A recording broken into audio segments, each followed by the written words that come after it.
রোজ সকালের মতো আজও উপস্থিত হয়েছি উন্নত কৃষি প্রযুক্তির বার্তা নিয়ে। সকলকে স্বাগত জানিয়ে শুরু করছি আজকের অন্নদাতা। পাট চাষকে আরও লাভজনক করে তুলতে এখন অন্তর্বর্তী ফসল চাষের সুপারিশ করছেন বিজ্ঞানীরা। পাটের জমিতে যে সমস্ত অন্তর্বর্তী ফসল চাষ করা যেতে পারে তার মধ্যে মুগ একটি। ডাল শস্যের উৎপাদন বাড়ানোর লক্ষ্যে কৃষি দফতরের পক্ষ থেকে পাটের জমিতে অন্তর্বর্তী ফসল মুগ চাষের একটি প্রদর্শন ক্ষেত্র গড়ে তোলা হয়েছে মালদা জেলার চাঁচল ২ নম্বর ব্লকে। এই প্রদর্শন ক্ষেত্রটি তৈরি করা হয়েছে যার জমিতে তিনি হলেন কৃষক জয়নাল আবেদিন। তার ৩ বিঘা জমিতে এই নতুন পদ্ধতিতে পাট এবং মুগের মিশ্র চাষ করে বেশি লাভের আশা করা হচ্ছে। এবার আমি নতুন পদ্ধতিতে পাট চাষ এবং মুগ চাষ করতে ইচ্ছুক এবং অল্প খরচে যেন বেশি লাভ হয় তার জন্য আমি চাষ করতে ইচ্ছুক। ৭০ দিনের পরেই মুগটা উঠে যাবে, মুগটা আমার একটা অর্থকারী ফসল হিসাবে হয়ে গেল। তারপরে আমি নেক্সট ডে আমি পাটটা পেয়ে যাচ্ছি। আমার একই জমিতে দুটো ফসল হচ্ছে, এটা আমার ৩ বিঘা জমিতে করছি। পাটের জমিতে মিশ্র ফসল মুগ চাষের উপকারিতা এবং তার প্রযুক্তিগত বিষয়ে জানালেন চাঁচল ২ নম্বর ব্লকের সহকৃষি অধিকর্তা দেবাশিস ঘোষ। চাঁচল ২ নম্বর ব্লকে আজকে জিরো টিলে যে পাট বোনা হচ্ছে তার মধ্যে এখানে জিরো টিলে যে পাটের সাথে মুগের ইন্টারক্রপিং করে করা হচ্ছে। যে জিরো টিলে যে পাট চাষটা হচ্ছে সেক্ষেত্রে পাটের যে জাতটা আছে সেটা হচ্ছে NJ7010 এবং এটা আর একটা নাম হচ্ছে রানী। এবং মুগ যেটা করা হচ্ছে সেটা হচ্ছে TMV37।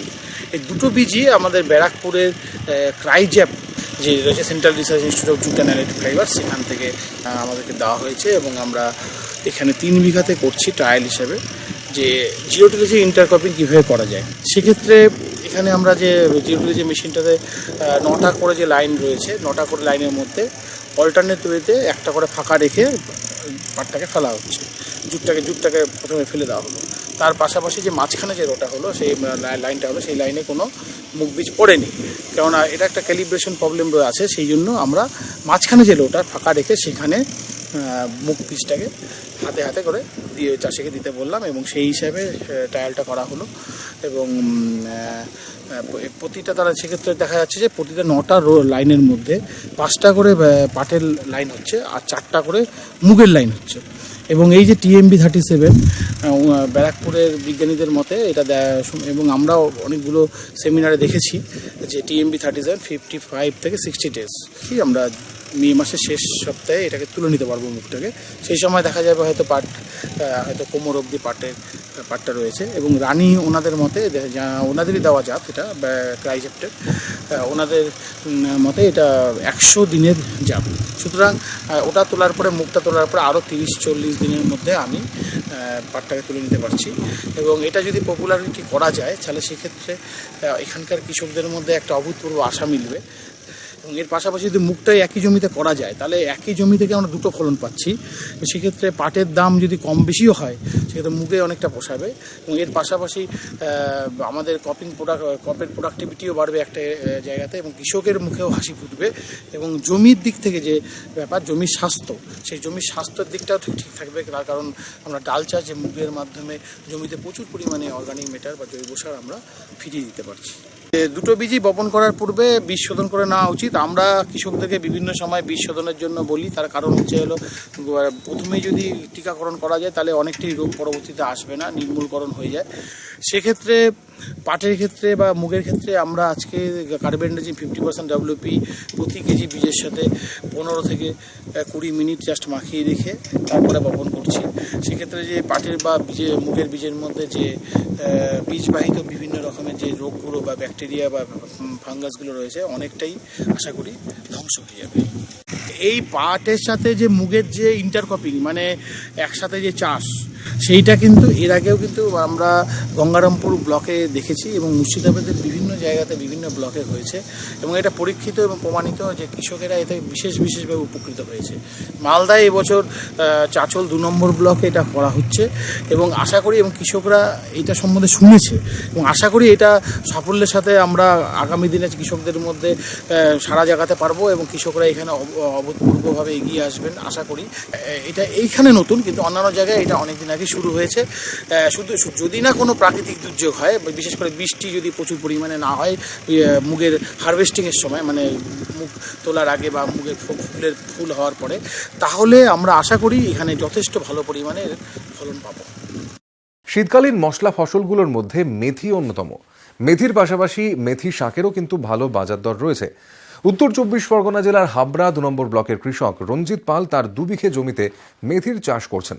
আসুন শুনে নিই এই মশলা চাষে কৃষক বন্ধুর অভিজ্ঞতার কথা। মেথি চাষটা আমি বেছে নিয়েছি একটাই কারণ, অন্যান্য যে ফসলগুলো আছে এই ফসলগুলোই কিন্তু প্রচুর ব্যয় হয় চাষে, কিন্তু মেথি চাষে দেখা যায় সেখানে তার সিকিভাগও ব্যয় হয় না। বিঘা প্রতি এখানে 2 থেকে 2.5 টাকা খরচ করলে মেথি চাষটা হয়। প্রত্যেক বছর 1.5-2 বিঘা মেথি চাষ করি, এবারও 2 বিঘা করেছিলাম। তা 1 বিঘা জমিতে আমি শাকে বিক্রি করে দিয়েছি। তাতে আমার যে 2 বিঘে যে খরচ হয়েছে এই খরচটা ওই 1 বিঘে শাক বিক্রি করে আমার খরচটা উঠে গেছে। এখন যেটা এই আমার দানায় রাখা আছে, এখানে অন্যান্য যে ফসলের 4খানা করে চাষ লাগে, মেথি চাষও সেই একই পরিমাণ চাষ লাগে। এবং মূল সার বিঘা প্রতি 25 থেকে 30 কেজি সরিষার খোল দিয়ে দেই। খোল দেওয়ার পরে 2খানা চাষ, তারপরে আর 2টো চাষ, 4খানা চাষ। শেষ চাষের আগে আমরা এখানে রাসায়নিক সার ব্যবহার করি। রাসায়নিক সার বলতে বিঘা প্রতি 1 বস্তা single super phosphate, 20 KG muriate of potash, এবং এখানে আমি নাইট্রোজেন হিসাবে অ্যামোনিয়া বেশি ব্যবহার করি, 20 কেজি করে অ্যামোনিয়া এবং কিছু অনুখাদ্য বিঘা প্রতি 1 থেকে 2 কেজি। জমি তৈরির পরে জমিটাকে সেচ দেই। সেচ দেওয়ার পর যখন জো হয়ে যায় তখন মেথিটাকে একদিন ভিজিয়ে মেথিটাকে আমি বুনি। বোনার পরে 4-5 দিনের মধ্যে মেথি এটা বেরিয়ে যায় চারাটা। দেখা যায় ওই যদি জোটা ভালো থাকে তাহলে ওই এতেই চারাটা বার হয়ে যায়। আর যদি না হয় একটা সেচ দিতে হয়। বিশেষ করে মেথি বোনাটা আশ্বিন মাসের মধ্যে বুনতে পারলে এটা যে শাক আমি বিক্রি করি সেই শাকটা কিন্তু পূজার সময় মেথি যদি আমি শাকটা তুলতে পারি তাতে আমি দামটা ভালো পাই। তখন দেখা যায় 20 টাকা কিলো হিসাব পর্যন্ত পাই, এবং শাকটা 12 মাসই চাহিদা ধরতে গেলে মেথি শাক। আর বাকিটা এবারে আমি এই 1 বিঘা জমিতে আমি রেখে দিয়েছি দানা, মেথির দানা করার জন্য। এখানে আমি 4 কুইন্টাল দানা পাবো। বর্তমান যে বাজার থেকে 50 থেকে 55 টাকা বাজার আছে, এখানে 15,000 টাকা আমি পাচ্ছি। এখানে আমার বিঘা প্রতি খরচ 3 থেকে 4,000 টাকা। তাহলে নিট প্রফিট আমার এখানে 10,000। 3,000 টাকা খরচ করে 10,000 টাকা লাভ করছি, যার জন্য আমি মেথি চাষটা বেছে নিয়েছি। আর এখানে আর একটা সবথেকে আমাদের প্লাস পয়েন্ট, মেথিতে রোগ পোকা খুবই কম। 1 থেকে 2 বার কীটনাশক দিলে এখানে এর প্রতিরোধ ক্ষমতা আছে। সুলভ চাষ বলে এই মশলা চাষ। আর এই মেথিটা 12 মাসই চাহিদা আছে। এই আমরা বাজারে যে দানাটা এটা সব সময় মানে প্রত্যেক দোকানে, এর কোনো বাজারে নিয়ে যেতে হবে তার কোনো ব্যাপার না। আমরা বাড়িতে ঝাড়াই মাড়াইয়ের পরে আমরা এটা বাড়ির থেকে বিক্রি করতে পারি, বাজারও বিক্রি করতে পারি, সব জায়গায়। যখন 20-21 দিন হবে তখন আমরা অল্প কিছু ওই যে ইউরিয়া পটাশ দিয়ে সেচ দিই মেথি শাকটা তোলার জন্য। 8 কেজি 1 বিঘা জমিতে মেথি বুনছি, তার থেকে 4 কেজি শাকের জন্য আমি তুলে নিতে পারছি। ওই যে 4 কেজি শাকের জন্য যেটা তুলছি ওইটা দেখা যায় আমার যে খরচ 3,000 টাকা থেকে 3,500 টাকা খরচ, সেই খরচটা আমি শাক বিক্রি করে পেয়ে যাচ্ছি। তাহলে আমার আর খরচ বলে কিছু নেই। এবার যেটা দানাতে পাচ্ছি সেটা আমার পুরো লাভ। মেথি শাক সব জমিতেই হয়, কিন্তু দোআঁশ জমিটা একটু ভালো হয়, জল বাঁধা জমিতে হবে না। এটা রোগ পোকা, মেথিতে রোগ পোকা তো নেই বললেই চলে। শাক বিক্রি করার জন্য আমার একবার কীটনাশক দিতে হয় যাতে ওই পাতা ছিদ্রকারী পোকাটা না আসে। এই দানাটা দেখা যায় একরকম লেদা পোকা আছে, ফুটো করে, এর জন্য একটা কীটনাশক আমরা দিই।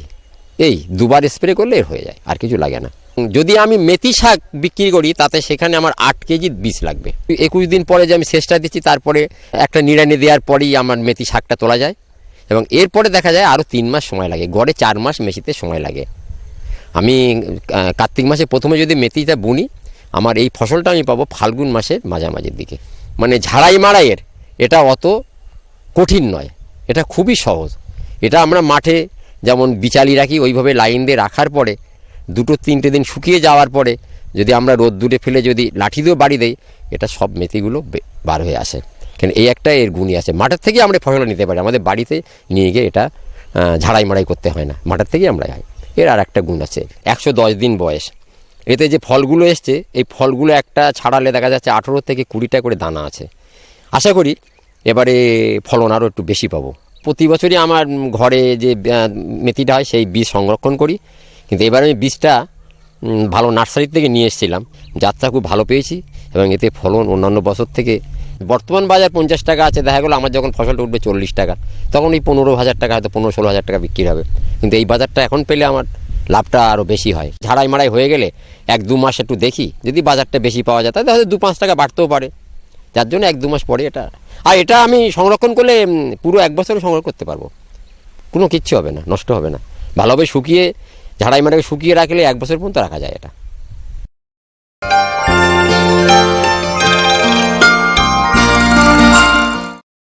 এবার দেখুন জন ডিয়ার অন্নদাতা হেল্পলাইন। চিঠিপত্র, টেলিফোন এবং ইমেলের মাধ্যমে দর্শকরা আমাদের কাছে যে প্রশ্ন করে থাকেন তার উত্তর নিয়েই সাজানো হলো জন ডিয়ার অন্নদাতা হেল্পলাইন। উত্তর 24 পরগনা জেলার গাইঘাটা থেকে আমাদের দপ্তরে ফোন করেছেন নীলকমল বিশ্বাস। তার দোপাটির জমিতে এখন গোড়াপচা রোগের উপদ্রব দেখা যাচ্ছে। এর প্রতিকার সম্পর্কে তিনি জানতে চেয়েছেন। বর্ষাকালে বা শরৎকালে ফুল তোলার জন্য যারা দোপাটি চাষ করেন তারা যদি নিচু অবস্থানের জমিকে এই ফুল চাষের জন্য বেছে নেন তাহলে তাদের রোগজনিত সমস্যা বেশি হয়। মাটিতে বসবাসকারী বেশ কয়েক ধরনের ছত্রাকের আক্রমণে দোপাটির গোড়াপচা রোগ দেখা যায়।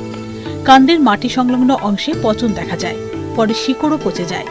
আক্রান্ত গাছ ঢলে পড়ে এবং মারা যায়।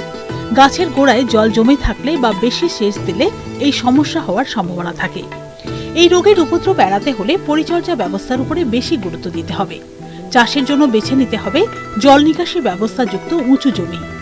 জমির মাটিতে যদি অ্যাসিড বেশি থাকে তাহলে রোগটি বেশি দেখা যায়। তাই মাটি পরীক্ষার ফলাফলের উপর ভিত্তি করে চাষের 1 মাস আগে জমিতে চুন প্রয়োগ করতে হবে। জমিতে যথেষ্ট পরিমাণে জৈব সার প্রয়োগ করতে হবে। জৈব সারের সঙ্গে ট্রাইকোডার্মা ভিরিডি এবং সিউডোমোনাস ফ্লোরোসেন্স একত্রে মিশিয়ে কয়েকদিন জাঁক দিয়ে রেখে তারপরে প্রয়োগ করলে মাটিতে রয়ে যাওয়া ক্ষতিকারক জীবাণুর পরিমাণ কমে, এর ফলে রোগ কম দেখা যায়। একক সারিতে চারা রোপণ না করে 2.5 ফুট চওড়া উঁচু বেডে জোড়া সারি করে চারা লাগালে এবং তারপরে নিকাশি নালা রাখলে জল নিকাশির সুবিধা হয়। ভারী সেচ দেওয়া চলবে না। মাটির রসের পরিমাণ বুঝে হালকা সেচ দিতে হবে। এইসব ব্যবস্থাগুলো নেওয়ার পরেও যদি রোগ দেখা যায় তাহলে রাসায়নিক ছত্রাকনাশক প্রয়োগ করতে হবে। সেক্ষেত্রে কপার অক্সিক্লোরাইড 4 গ্রাম অথবা ম্যানকোজেব 2.5 গ্রাম প্রতি লিটার জলে গুলে স্প্রে করতে হবে। এখন বাজারে অনেক মিশ্র ফর্মুলেশনের ছত্রাকনাশক এসে গেছে। প্রয়োজনে কার্বেন্ডাজিম এবং ম্যানকোজেবের মিশ্রণে তৈরি ছত্রাকনাশক কিংবা মেটালাক্সের এবং ম্যানকোজেবের মিশ্রণে তৈরি ছত্রাকনাশক স্প্রে করা যেতে পারে। রোগের তীব্রতা অনুযায়ী 1-এর বেশি বার ছত্রাকনাশক স্প্রে করতে হবে, কিন্তু একই বিষ বারবার নয়। এখানে যে ছত্রাকনাশকগুলোর কথা বলা হলো সেগুলো ঘুরিয়ে ফিরিয়ে প্রয়োগ করতে হবে। ফুলের মধ্যে গোলাপ অন্যতম। আমাদের রাজ্যের বেশিরভাগ ফুল চাষি খোলা মাঠে গোলাপের চাষ করে থাকেন। পরিচর্যার অভাবে বিভিন্ন রোগ পোকার উপদ্রবে গোলাপ বাগানে পরিস্থিতি আরও খারাপ হয়, যার ফলে নিম্নমানের ফুল উৎপাদন হয়। গোলাপ গাছে বিভিন্ন শোষক পোকা কিভাবে ক্ষতি করে এবং কিভাবেই এর নিয়ন্ত্রণ করা যায় সে বিষয়ে জানালেন জলপাইগুড়ি জেলার সহকৃষি অধিকর্তা ডক্টর মেহফুজ আহমেদ। বিশেষ করে এই সময় থ্রিপস দেখা যায় বার্ডে এবং ফুলের মধ্যে, এবং যে বার্ডটা খুলছে না তার মধ্যে অসংখ্য থ্রিপস থাকে। থ্রিপস সেখান থেকে রস শোষণ করার ফলে বার্ডটি কিন্তু শুকিয়ে যায় এবং সেখান থেকে ফুল হলেও ফুলটার কিন্তু তরতাজা ভাব থাকে না, অনেক ছোট হয়ে যায়। বাজারে নিয়ে গেলে অনেক কম দাম পাওয়া যায়। সেই জন্য সেখানে নিম অ্যাজাডিরেক্টিন 10,000 যেটা হচ্ছে 1.5 ml প্রতি লিটার জলে গুলে স্প্রে করতে হবে। এছাড়াও থ্রিপসের সংখ্যা যদি বেশি বেড়ে যায় তখন আমরা সবুজ ত্রিকণযুক্ত কীটনাশক ক্লোথাইনেডিন, এটি হচ্ছে প্রতি ট্যাঙ্কি অর্থাৎ 15 লিটার জলে 5 গ্রাম, এটি যদি 10 দিন অন্তর 2বার স্প্রে করা যায় তাহলে থ্রিপসকে সম্পূর্ণভাবে দমন করা যায়। এরপরে কিছু মাকড়ের আক্রমণ দেখা যায়। এরা মূলত পুরনো পাতা নিচের দিকে থাকে, সেখান থেকে রস শোষণ করে, পাতাটা নিচের দিকে কুঁকড়ে যায় এবং তারা নতুন নতুন বার্ডের মধ্যেও আক্রমণ করে। এর ফলে ভালো মানের ফুল উৎপাদন হয় না। মাকড়ের হাত থেকে রক্ষা করার জন্য প্রথমে আমরা বলি ডিম মারার মাকড়নাশক হিসাবে স্পাইরোমেসিফেন অথবা ইথক্সাজল, এটি হচ্ছে 1 ml প্রতি লিটার জলে স্প্রে করতে হবে। তার সঙ্গে নিম অ্যাজাডিরেক্টিন 10,000 1.5 ml প্রতি লিটার জলে গুলে স্প্রে করতে হবে। কিছু ক্ষেত্রে হেলিকোভারপার আক্রমণ হয়। এরা বার্ডকে ফুটো করে, ফুলের পাপড়ি খেয়ে নেয় এবং কচি পাতা খায়। এর ফলেও কিন্তু ফুলের যে মান সেটা খারাপ হয়। এর থেকে রক্ষা করার জন্য আমরা সম্পূর্ণ জৈব উপায়ে ব্যাসিলাস থ্রুনজেন্সিস বিটি 1.5 থেকে 2 ml প্রতি লিটার জলে গুলে সন্ধ্যা অথবা বিকালের দিকে যদি স্প্রে করা যায় তাহলে এই লেদা পোকাকে খুব সহজেই কিন্তু দমন করা যায়। অনেক সময় কৃষকরা কোন ধরনের কীড়ার আক্রমণ হচ্ছে তারা বুঝতে পারে না, সেই জন্য তাদের প্রথমে চিনতে হবে যে শত্রুটা কে, তারপরে সেখানে এবং জৈব এবং রাসায়নিক উপায়ে সেগুলো কিন্তু খুব সহজেই দমন করা যায়। থ্রিপস দমন করার জন্য যারা রাসায়নিক হিসাবে চাষ করেন তাদের বলবো ফিপ্রোনিল, এটা 1.5 ml প্রতি লিটার জলে গুলে স্প্রে করতে হবে, অথবা ইমিডাক্লোপিড প্লাস ফিপ্রোনিল, এটি 1.5 থেকে 2 ml প্রতি লিটার জলে গুলে স্প্রে করলে, অথবা অ্যাসিডামিপ্রিড, এটা প্রতি ট্যাঙ্কিতে 5 গ্রাম মিশিয়ে যদি স্প্রে করা যায় তাহলে কিন্তু থ্রিপসকে সম্পূর্ণভাবে দমন করা যায়। থ্রিপসের আক্রমণের প্রথম থেকেই তাদের কিন্তু প্রোফাইল্যাক্টিক স্প্রে হিসাবে নিম, বিশেষ করে অ্যাজাডিরেক্টিন 10%, এটা হচ্ছে 1.5 ml প্রতি লিটার জলে গুলে 10 থেকে 15 দিন অন্তর স্প্রে করতে হবে। এছাড়াও যদি সেখানে থ্রিপসের আক্রমণের প্রবণতা যদি বাড়ে, সেক্ষেত্রে বলা যায় যে থ্রিপস আসার সঙ্গে সঙ্গে সেখানে কিন্তু জল দেওয়া এবং হচ্ছে বিশেষ করে ইউরিয়া ঘটিত যে সার সেগুলো হচ্ছে ব্যবহার বন্ধ রাখতে হবে। জল এবং হচ্ছে বিভিন্ন ধরনের যে অনুখাদ্য সার এগুলো হচ্ছে সুষম মাত্রায় ব্যবহার করতে হবে। বিশেষ করে অফ সিজনে তারা কিন্তু পিউপেশন করে মাটির মধ্যে থাকে, সেই জন্য মাটিটা উল্টে পাল্টে দিতে হবে। তারা কখনো কখনো কাণ্ডের মধ্যে যে ছোট ছোট গর্ত থাকে, হোলস থাকে, সেখানেও কিন্তু তারা পিউপেরিয়ান হিসাবে থেকে যায় এবং যখন নতুন পাতা আসতে আরম্ভ করে, নতুন বার্ড আসতে আরম্ভ করে, তখন সেখানে আক্রমণ করে। সেই জন্য বিশেষ করে শীতকালীন অর্থাৎ ফুল আসার আগে গ্রীষ্মকালীন যে পরিচর্যা সেটা হচ্ছে খুব গুরুত্বপূর্ণ। গাছকে পরিষ্কার পরিচ্ছন্ন রাখা, লাইম ওয়াশ করা এবং সুষম মাত্রায় জৈব রাসায়নিক জীবাণু সার প্রয়োগ করতে হবে। খোলা আকাশের নিচে যেখানে উত্তরবঙ্গে আমাদের মিনি পার্লে জাতীয় গোলাপ চাষ করা হচ্ছে, তাদের কিন্তু ফুল তোলার পরে সঠিকভাবে পরিচর্যা নিলে গাছের স্বাস্থ্য ভালো থাকবে এবং বিভিন্ন ধরনের রোগ পোকার আক্রমণও অনেকটা কমে যাবে। বিশেষ করে যেহেতু মার্চের পরে পরে ফুলের সংখ্যা কমে যাচ্ছে, এই সময় কিন্তু যে সমস্ত গাছ থেকে ফুল তুলে নেওয়া হয়েছে এবং কিছু কিছু ক্ষেত্রে ডাল ওপর থেকে শুকিয়ে আসে, এটাকে বলা হয় ডাইব্যাক, এই ধরনের সিমটম যেখানে দেখা যাচ্ছে এবং যেখানে হচ্ছে বেশি সংখ্যক ফুল এসছিল সেখানে কিন্তু অনেকগুলো ডাল ছাঁটাই করে দিতে হবে, বিশেষ করে যে সমস্ত ডালে ডাইব্যাকের আক্রমণ দেখা হয়েছে। এবং সেটা ছাঁটাই করার পর সেখানে হচ্ছে ব্লাইটাক্সের পেস্ট করে সেখানে হচ্ছে লাগিয়ে দিতে হবে, অথবা ব্লু কপার, সেটা হচ্ছে 4 গ্রাম প্রতি লিটার জলে গুলে স্প্রে করতে হবে। এছাড়া গাছের নিচে থাকা বিশেষ করে আগাছা, তার মধ্যেও অনেক রোগ পোকা লুকিয়ে থাকে, সেই জন্য আগাছা দমন করতে হবে। নিচেটা সম্পূর্ণভাবে পরিষ্কার পরিচ্ছন্ন করতে হবে এবং গাছের মধ্যে মাটি তুলে দিতে হবে। এবং এই সময় হচ্ছে একটা আদর্শ সময় যেখানে হচ্ছে খোল এবং জৈব পদার্থ এগুলো কিন্তু প্রয়োগ করে রাখতে হবে। আর যেখানে প্রচণ্ড তাপমাত্রা বেশি, বেলে মাটি, সেই সব জায়গায় দরকার হলে এই সময় একটু টেম্পোরারি সেট দেওয়ার ব্যবস্থা করতে হবে। নতুন করে গোলাপ চাষ করতে চান তাদের ক্ষেত্রে কিন্তু জমি নির্বাচনটা খুব গুরুত্বপূর্ণ। সেই জন্য তারা হচ্ছে উঁচু জমিকে বেছে নিতে হবে, যেখানে হচ্ছে জল দাঁড়ায় না, দোআঁশ মাটি, এবং মাটিতে প্রথমে তারা হচ্ছে সেখানে যদি ডাল জাতীয় একটা শস্য, বিশেষ করে মার্চ মাসে মুগ ডাল চাষ করা যেতে পারে, ধইঞ্চা চাষ করতে পারে, বা গোটেমালা, এই ধরনের সবুজ যেগুলো গ্রিন ম্যানিউরিং ক্রপ, সেগুলো হচ্ছে চাষ করে নিয়ে সেগুলো হচ্ছে ঠিক 6 থেকে 7 সপ্তাহ হলে সেগুলোকে কেটে মাটির সঙ্গে মিশিয়ে দিতে হবে। এর ফলে কিন্তু মাটিতে যথেষ্ট পরিমাণ জৈব পদার্থ, তার সঙ্গে সঙ্গে অনেকটা হচ্ছে বায়োমাস কিন্তু অ্যাড করা হলো। এরপরে হচ্ছে মাটিটাকে ভালো করে চাষ দিয়ে রাখতে হবে, মাটিটাকে উল্টে পাল্টে দিতে হবে, করতে হবে। এবং যেখানে হচ্ছে এই ধরনের জীবাণু বেশির আক্রমণ দেখা যায়, সেক্ষেত্রে ব্লিচিং পাউডার দিয়ে মাটিটাকে কিন্তু ওয়াশ করে নিতে হবে। এই অনুষ্ঠানটি আপনাদের কেমন লাগছে? আপনারা কি কি দেখতে চান জন ডিয়ার অন্নদাতা অনুষ্ঠানে? জানিয়ে চিঠি লিখুন। আমাদের ঠিকানা Annadata, news 18 Bangla, Godrej water side, tower 1, Salt Lake, sector 5, Kolkata 91। অনুষ্ঠানটি আজকের মতো এখানেই শেষ করছি। আবার দেখা হবে কাল সকালে। নমস্কার।